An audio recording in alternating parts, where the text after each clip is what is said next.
Hello, everyone, and thank you for joining the HVAC Mergers and Acquisition podcast. On this podcast, we're talking about how to prepare your HVAC company to get the best price and best terms when you sell, how to acquire HVAC companies, and how to merge HVAC companies together.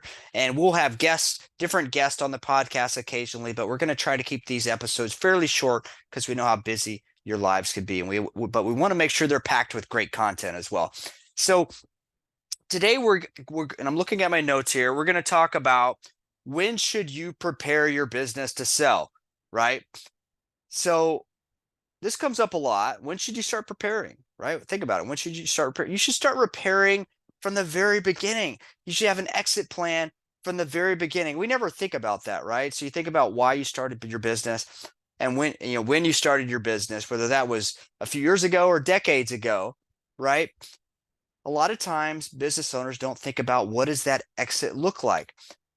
And whether you're looking at selling in the next few months, next few years, or in the next decade, you definitely want to be prepared and know what investors care about to where when you are ready, you get the best offer.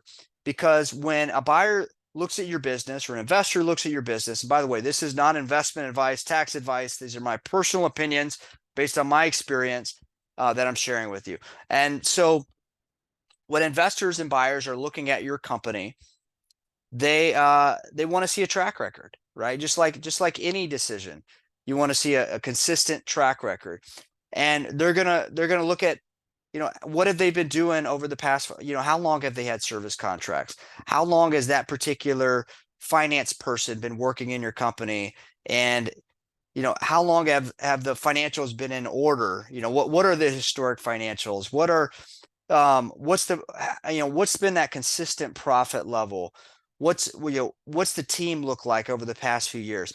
And so they're looking for consistency, right? And there's certain things they look for, but they're looking for consistency. And if your business is changing a lot every year, and let's say you started preparing your business to sell a year ago, and now your tax returns and your income statements are all over the place, it creates uncertainty and risk, right? The same way if you were buying an HVAC company, it would create that same sort of scenario where you're like, are these numbers real, right? Why is this changing so much? Why are sales and profit numbers looking so different than they did a year or two ago, right? And one of the most important things is if you have a lot of changes happen in your company, be able to explain why.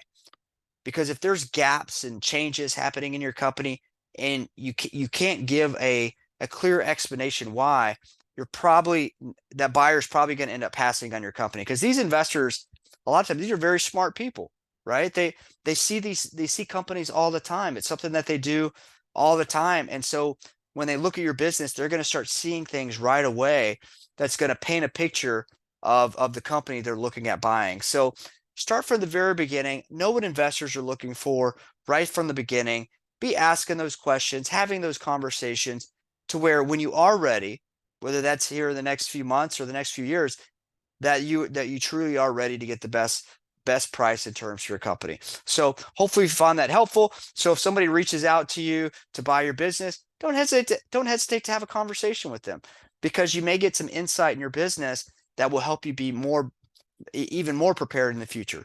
Hopefully you found that helpful, and stay tuned for the next episode.